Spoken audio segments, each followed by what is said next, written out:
आज की जो चर्चा है वो है आपके डाइजेस्टिव सिस्टम के लिए, आज की जो चर्चा है वो आपके पेट के लिए और गैस्ट्राइटिस के लिए।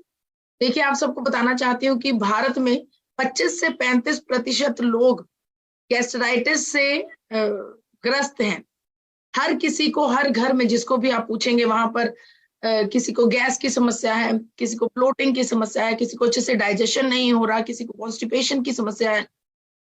तो हर घर में कम से कम आपको एक व्यक्ति ऐसा जरूर मिल जाएगा जो किसी ना किसी पेट की बीमारी से ग्रस्त है। लेकिन मैं आपको ये बात बताना चाहती हूँ, ये गैस होना, कॉन्स्टिपेशन होना, एसिडिटी होना आजकल आम सी बात हो गई, जबकि इसे आम सी बात नहीं होना चाहिए। हर एक व्यक्ति जो इससे ग्रस्त है उसे इन लक्षणों से फाइट करना चाहिए। इन लक्षणों को ओवरकम करना बहुत ज्यादा जरूरी है, क्योंकि अक्सर हमने अपने बड़े बुजुर्गों से भी सुना है कि हर एक बीमारी की शुरुआत पेट से होती है। तो पेट अच्छा होना, पेट स्वस्थ होना हम सबके लिए बहुत ज्यादा जरूरी है। इसे अच्छा किया जा सकता है। डाइजेस्टिव सिस्टम को हम अपने खाने पीने की आदतों से अच्छा कर सकते हैं। जरूरत है कुछ बदलाव करने की, कुछ नेचर के सपोर्ट सिस्टम को अपनी मदद में लेने की। जी हाँ, इसे सही किया जा सकता है। डाइजेस्टिव सिस्टम को, पेट में होने वाले हर एक लक्षण को सही किया जा सकता है। देखिए, आप सबको मैं पूछना चाहती हूँ कि स्ट्रॉन्ग डाइजेस्टिव सिस्टम किसे कहा जाता है? क्या आप लोग जानते हैं? हमारे पास माँ प्रकृति ने, अभी जेके जैन सर भी बता रहे थे कि हमें कितना कुछ माँ प्रकृति ने दिया है। फ्रूट्स दिए हैं, ड्राई फ्रूट्स दिए हैं, सुपर फूड्स दिए हैं, फल दिए हैं, सब्जियां दी हैं, पालक के पत्ते, हरी सब्जियां, कितना कुछ माँ प्रकृति ने हमें दिया है। लेकिन उनके दौरान, इन सब चीजों के बावजूद एक अच्छा डाइजेशन किसे कहा जाता है? देखिए, जो एक अच्छा डाइजेशन है, एक अच्छे डाइजेशन का मतलब है जो भी हमने भोजन खाया, जब वो हमारे पेट में गया, उसका अच्छे से ब्रेक डाउन हुआ। भोजन को अलग अलग छोटे छोटे हिस्सों में ब्रेक डाउन किया गया, ग्लूकोज में तब्दील किया गया, और फिर उसमें से जो भी न्यूट्रिएंट्स मिलते हैं, उन न्यूट्रिएंट्स को अच्छे से जब हमारा शरीर एब्जॉर्ब कर लेता है, तब उसे डाइजेशन कहा जाता है। यानी कि डाइजेशन का महज मतलब इतना नहीं है कि हमने जो खाया उसके बाद हमें उसका वेस्ट मटेरियल मिल गया, उसे डाइजेशन नहीं कहा जाता कि खाना खाया और उसके बाद वेस्ट मटेरियल निकल गया, हमें हजम हो गया और डाइजेशन हो गया। नहीं, डाइजेशन का सही मतलब है कि आपने जो खाया उसके बेस्ट न्यूट्रिएंट्स को एब्जॉर्ब किया। क्योंकि कई बार देखा गया है कि जब हमारा डाइजेस्टिव सिस्टम अच्छा नहीं काम कर रहा होता, तो हम भोजन खाते हैं और उसका बिना भरपूर फायदा लिए वो उसका सिक्रीशन हो जाता है, एक्सक्रीशन हो जाता है, हमारी बॉडी में से वो भोजन निकल जाता है, हमें उसके भरपूर फायदे नहीं मिलते। इट मीन्स कि अच्छा डाइजेशन, बेस्ट डाइजेशन वो है जिसमें हमारा खाना बेस्ट फॉर्म तक, बेस्ट लिमिट तक एब्जॉर्ब हो, उसे अच्छा डाइजेशन कहा जाता है। अच्छा, अब मैं आप सबसे ये पूछना चाहती हूँ कि क्या आप सबको पता है कि डाइजेशन कहाँ से शुरुआत होता है? डाइजेशन की शुरुआत कहाँ से होती है? क्या डाइजेशन हमारे पेट में शुरू होता है? क्या डाइजेशन हमारी आंतों में शुरू होता है, या फिर हमारे मुंह में शुरू होता है? क्या आपको क्या लगता है कि डाइजेशन कहाँ शुरू होता है? यहाँ पर मुझे आप सबके साथ एक छोटी सी एक्सरसाइज करनी है। मैं आग्रह करती हूँ आप सब से, बस 3 मिनट, मैक्सिमम 3 मिनट्स लगेंगे। आप सब कमर सीधी करके बैठ जाइए और हम सब लोग ये समझने की कोशिश करेंगे कि डाइजेशन कहाँ से शुरू हो रहा है। कमर सीधी कीजिए, आंखें बंद कीजिए, लंबे लंबे सांस लीजिए। आपको 3 लंबे गहरे सांस लेने हैं। बिल्कुल विचार मुक्त हो जाइए और 3 लंबे सांस लीजिए, आंखें बंद, आंखें बिल्कुल भी मत खोलिएगा जब तक मैं आपको ना कहूं। अब आपने ये इमेजिन करना है कि आप सबके हाथ में एक पीले रंग का बहुत ही जूसी नींबू है। पीले रंग का जूसी नींबू है। आप उसको अपने हाथों में उसको गोल गोल घुमा रहे हैं नींबू को। उसको एहसास कीजिए कि कितना सुंदर माँ प्रकृति ने हमारे लिए ये नींबू तैयार किया है। अब आप उस नींबू को एक चाकू से काटेंगे। काटने के बाद उसका जूस किसी गिलास में निकाल रहे हैं। बहुत ही जूसी है, रिफ्रेशिंग है। आप उसको देख रहे हैं, उसके छींटे भी जूस के बाहर निकल रहे हैं जिस समय आप उसे निकाल रहे हैं। और अब आपने जब वो जूस एक बड़े अच्छे नींबू का जूस ग्लास में निकाल लिया है, आप उस जूस को डायरेक्टली बिना पानी मिलाए उसे पीने जा रहे हैं। आप उस ग्लास को धीरे धीरे अपने लबों के पास लेकर आ रहे हैं और अब बस उसे पीने ही वाले हैं। ग्लास को ऊपर कीजिए और एक छोटी सी घूंट इस नींबू के रस की लगा लीजिए। चलिए अब आंखें खोलिए। किस किस के मुंह में नींबू का फ्लेवर आया? किस किस के मुंह में पानी आया और वो नींबू वाकई में आपके मुंह को खट्टा कर गया? देखिए, ये एक साइंस है। साइंस से हमने ये देखा कि जब हम किसी भी चीज को इमेजिन करते हैं, जब बच्चों को कुछ भूख लगती है, हम उनको कह देते हैं कि चलो तुम्हारे लिए कुछ भी स्वादिष्ट सा बनाते हैं, किसी भी व्यंजन का नाम लेकर, तो वो झट से कहते हैं कि जल्दी बना दो, मुंह में पानी आ रहा है। इससे हमें ये पता लगता है कि जब हमने उस नींबू को हाथ में पकड़ा, उसे इमेजिन किया, उसे देखा और उसे महसूस करने की कोशिश की, तो वो जो डाइजेशन था वो हमारी आंखों से ही होने लगा, हमारे ब्रेन में ही होने लगा। तो डाइजेशन सबसे पहले हमारे ब्रेन में शुरू होता है। जी हाँ, जो भी चीज आप खाने जा रहे हैं, आप जब उसके बारे में सोच भी लेते हैं, तब भी उसे डाइजेस्ट करने के एंजाइम्स हमारे जो चेहरा है, मुंह है, मुंह के अंदर पैदा होने लगते हैं। ये स्लाइवा आने का मतलब क्या है? ये जो स्लाइवा हमारे मुंह में इकट्ठा हो जाता है किसी भी चीज, किसी भी व्यंजन का को इमेजिन करने से जो हमें पसंद हो। देखिए, हमारा ब्रेन हमारे चेहरे को ये इशारा करता है कि कुछ बहुत ही अच्छा भोजन खाने को मिल रहा है, तो जल्दी से तैयारी कर लो, उसके एंजाइम्स को, उसको डाइजेस्ट करने के लिए मुंह में स्लाइवा को इकट्ठा कर लो। ये हमारा ब्रेन का प्रोसेस है। देखिए, डाइजेशन ब्रेन से शुरू होती है, तो इसके लिए जरूरी है। आपको एक और एग्जाम्पल से समझाना चाहती हूँ। कई बार जब हमारा मूड अच्छा नहीं होता, हमें कोई टेंशन है, कोई चिंता है, हमें कुछ अच्छा नहीं लग रहा, तो उस समय हमें भोजन भी अच्छा नहीं लगता, हमें कुछ खाने का मन नहीं करता। लेकिन हाँ, कभी कभी हम बहुत खुश होते हैं तो कोई ना स्वाद वाली चीज भी हमें बहुत अच्छी लगने लगती है कि आज तो भूख लगी थी, आज तो मूड अच्छा था, मुझे भोजन बहुत अच्छा लगा। इट मीन्स हमारे ब्रेन और हमारे पेट का आपस में हमारा ब्रेन में जो भी चल रहा होता है, हमारे ब्रेन की मेंटल स्टेट जो भी होती है, वो वेरी करती है हमारे पेट और हमारे डाइजेशन के ऊपर। देखिए, ज्यादातर लोगों को आपने देखा होगा, आजकल बहुत ही दौड़ भाग वाली जिंदगी चल रही है, तो हर कोई दौड़ते हुए, भागते हुए, काम करते हुए अपने भोजन को कर रहा है। भोजन को करने का जो एक प्रोसेस है, उसे एक काम ना समझकर, एक अलग से एक्टिविटी ना समझकर, उसे दौड़ते हुए, भागते हुए उसे कंप्लीट किया जा रहा है। कुछ लोग ट्रेवलिंग में भोजन कर रहे हैं, कुछ लोग कोई लैपटॉप पर काम करते हुए भोजन कर रहा है, कोई टीवी देखते हुए भोजन कर रहा है, जबकि ऐसा नहीं होना चाहिए। हमें भोजन करने से पहले अपने आप को तैयार करना चाहिए। हमें लंबी गहरी सांस लेनी चाहिए, एक जगह पर रिलैक्स होकर बैठकर हमें अपना भोजन करना चाहिए। देखिए, भोजन का मैंने आपको बताया कि बेस्ट डाइजेशन क्या होता है।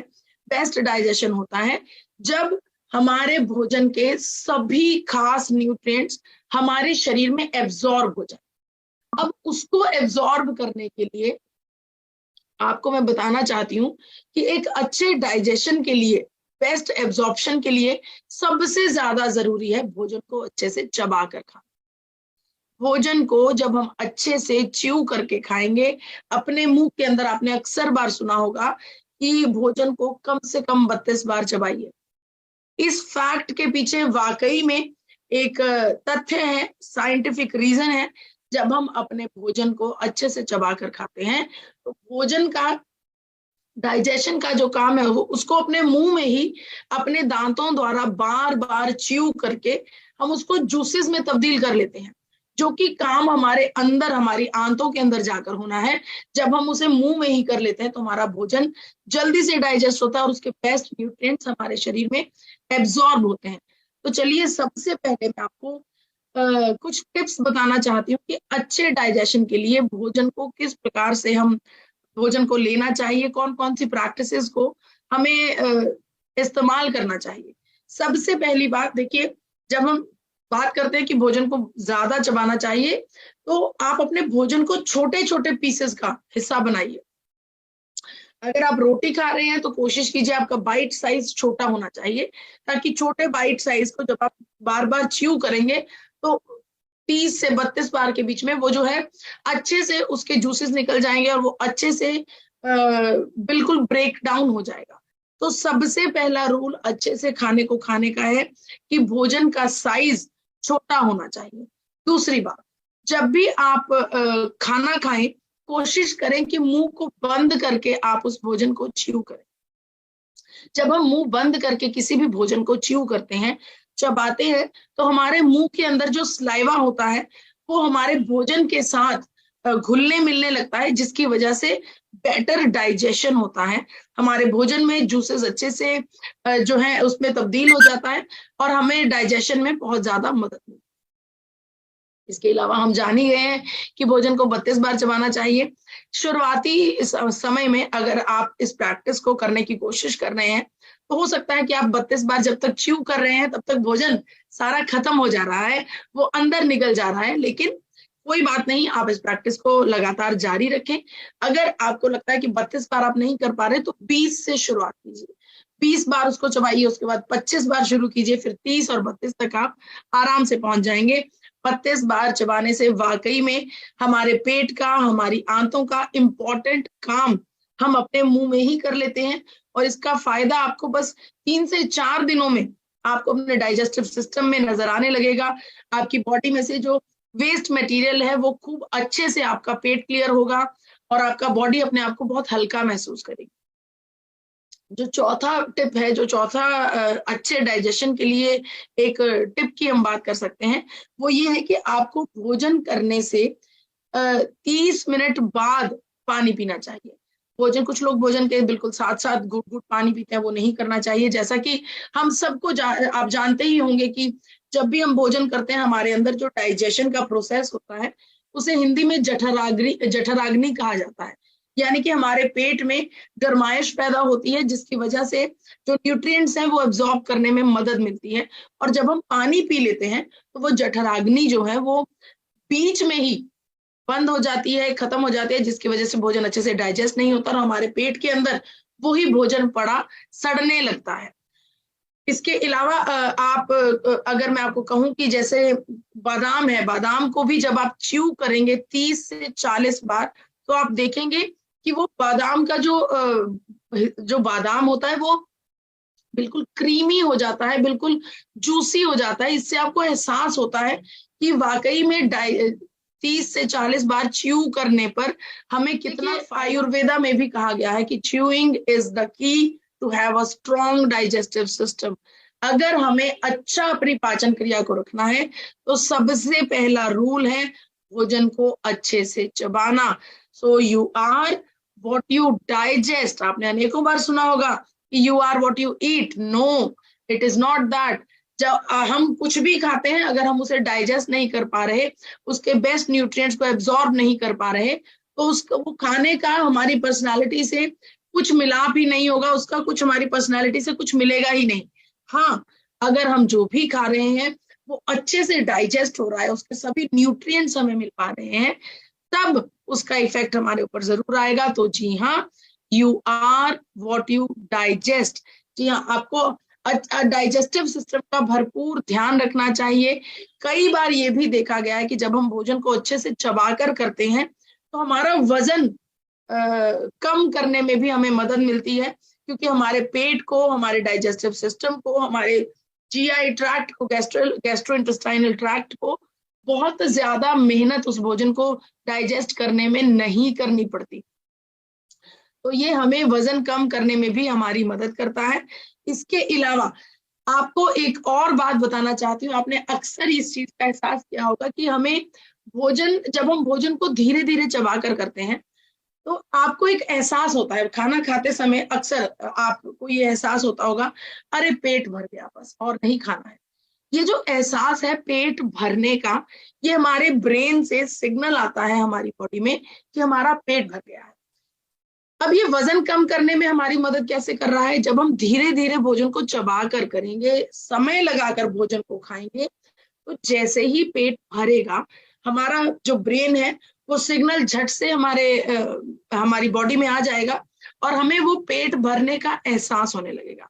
लेकिन जब हम फटाफट से भोजन करते हैं, उसको अच्छे से चबाते नहीं है, तो हमारा ब्रेन जो है उसको सिग्नल को भेजने में इसे समय लगता है, और वो समय, जितने में वो समय हमारा सिग्नल हमारे बॉडी में आता है, तब तक हम और बहुत सारा एक्स्ट्रा खा चुके होते हैं। इसी के वजह से कई बार हम ये कह देते हैं कि पता ही नहीं चला यार, बैठे बैठे ज्यादा खा लिया। ज्यादा खाने का मतलब यही है कि आपने बहुत जल्दी जल्दी में खाया, क्योंकि अगर आप धीरे खा रहे होते, आप अच्छे से चबा कर खा रहे होते, तो आपका ब्रेन आपको इसका सिग्नल 100% दे देता। तो भोजन को बड़े ही इत्मीनान से, आराम से बैठकर भोजन करना है, जल्दी जल्दी भोजन नहीं करना है, अपनी बाइट साइज को छोटा रखना है। अगर आप ऐसा करते हैं तो आपका वजन भी, अतिरिक्त वजन भी कम हो सकता है। और जब हम अच्छे से भोजन करते हैं तो हमारे अंदर बहुत सारी समस्याएं हैं जो ठीक हो जाती हैं, जिनमें से कुछ इंडाइजेशन और गैस्ट्राइटिस भी है, पेट की समस्याएं भी हैं। तो अगर इनको ठीक करना है तो कोई भी एंटा एसिड या फिर खाली पेट की जो गोली हम खाते हैं उनका सेवन करने की कोई जरूरत नहीं है, क्योंकि इन दवाइयों का भी हमारे पेट के अंदर बहुत ज्यादा इफेक्ट पड़ता है, बहुत ज्यादा असर पड़ता है। क्योंकि जो सिम्टम्स होते हैं, इन सिम्टम्स की वजह से जो हम दवाइयां खाते हैं, ये हमारे जो एसिड रिफ्लेक्स होता है बस उसको दबा देता है, उसको हील नहीं करता। इन दवाइयों की वजह से हमारी बॉडी में बहुत सारे इफेक्ट्स हमें देखने को मिलते हैं। तो इन साइड इफेक्ट्स से बचना बहुत ज्यादा जरूरी है, क्योंकि अगर हम इन गोलियों का, क्योंकि अक्सर हमने देखा है कि खाली पेट की दवाई का या फिर एंटा एसिड का बहुत ज्यादा उपयोग किया जाता है। देखिए, इनके ज्यादा उपयोग से हमें कॉन्स्टिपेशन हो सकती है, हमारी किडनी में स्टोन्स हो सकते हैं, और इसके अलावा हमें और अलग से दवाइयां खाने की जरूरत पड़ सकती है इन बीमारियों से बचने के लिए। अगर इनका हम ध्यान ना करें, फिर भी हम लगातार खाली पेट की दवाई खाते हैं, एंटासिड खाते हैं, तो उसकी वजह से हमें ऑस्टियोपोरोसिस हो सकती है, हमारे मसल्स में क्रैम्स हो सकते हैं, वीकनेस का एहसास हो सकता है, और जॉइंट्स पेन भी हो सकती है। तो आपको बेसिक यही करना है कि अपने भोजन को अच्छे से च्यू करके खाना है, और हल्की फुल्की एक्सरसाइज को अपनी दिनचर्या में ऐड करना है, जिससे कि हमारे डाइजेस्टिव सिस्टम को मदद मिलेगी, उसे काम करने की शक्ति मिलेगी, और अच्छे डाइजेशन से ही हमारा जो जीवन है वो सफल हो सकता है, रिलैक्स हो सकता है। देखिए, जरूरी है कि हम अपने आप को रिलैक्स मोड में रखें। मैंने आपको शुरुआती प्रोग्राम में बताया कि हमारा ब्रेन और हमारा पेट आपस में जुड़ा हुआ है। अगर आपका मूड अच्छा है तो आप भोजन को भी अच्छे से खाएंगे, अच्छे से सेवन करेंगे। लेकिन अगर आपका मूड अच्छा नहीं है तो आपको बहुत पौष्टिक खाना भी आपको अच्छा नहीं लगेगा। इन सब के साथ अगर आप माँ प्रकृति के सपोर्ट सिस्टम को ऐड कर लेते हैं, अगर आप बिल्कुल खाना खाने से जस्ट बिफोर एकदम पहले गामा ओरिजिनॉल का सेवन कर लेते हैं, तो मुमकिन है कि आपका डाइजेस्टिव सिस्टम बिल्कुल सही बना रहेगा। क्योंकि 28 साल के एक्सपीरियंस वाले डॉक्टर रविंद्र गुप्ता, जिनको गुड़गांव के नंबर 1 डॉक्टर होने का खिताब भी मिल चुका है, डॉक्टर साहब ने हमारे साथ साझा किया कि गामा ओरिजिनल किस प्रकार से हमारे शरीर में बेटर डाइजेस्टिव सिस्टम को मदद करता है, बेटर डाइजेस्टिव सिस्टम को करने में हमारी मदद करता है। आइए सुनते हैं doctor Ravindra Gupta. Good evening, I am doctor Ravindra Gupta, senior physician in Gurgaon. We all know and rather experience that abdominal disturbances, stomach problems, gas, acidity, it's very much rampant in the population. Everybody is suffering one sometimes or the other. And we all have been popping in pills as an anti-acid therapy. So far so good, but of course using long-term of these drugs definitely have their disadvantages and side effects. And for that matter, it is very important that we have something naturally in our diet which can help us to fight these infections, these kind of gastritis problems. How can they be? Recently, it has been found that gamma oryzanol, which is present in rice bran, which is an antioxidant, has been very useful in preventing such issues, in preventing such stomach problems, some GI problems where indigestion is there. This gamma oryzanol has been found to be very effective in also improving our liver function, especially corona after corona or dengue or viral infections. We find that the people have liver involvement, which causes a lot of bloating, gastritis, indigestion. All this can be prevented by consuming gamma oryzanol, which has been found in the large number of US studies to be very useful, which is also present in our rice bran. And I think using such antioxidants with the prebiotics and probiotics as present in yogurt or curd, they go a long way in preventing our stomach problems. जी, तो हम सबने सुना कि doctor साहब ने बताया कि gamma oryzanol का सेवन करने से हमें डाइजेस्टिव प्रॉब्लम्स में बहुत ज्यादा मदद मिलती है और हम सबको गर्व होना चाहिए कि गामा ओरिजिनॉल अब भारत में निर्मित होने लगा है। माँ प्रकृति की एक नायाब देन, एक नायाब तोहफा हम सबके पास मौजूद है गामा ओरिजिनॉल के रूप में। गामा ओरिजिनॉल हमारे पेट में डाइजेस्टिव सिस्टम को बहुत ही अच्छे तरीके से डाइजेस्ट करता है, सपोर्ट करता है, हमारे डाइजेस्टिव सिस्टम को बहुत ही अच्छे से सपोर्ट करता है और गामा ओरिजिनॉल इसमें एक बड़ा रोल अदा करता है। इसके बारे में अगर आप चाहें तो इंटरनेट पर, गूगल पर जाकर रिसर्च कर सकते हैं, आप पढ़ सकते हैं खुद की किस प्रकार से गामा ओरिजिनॉल हमें डाइजेस्टिव सिस्टम में मदद करता है।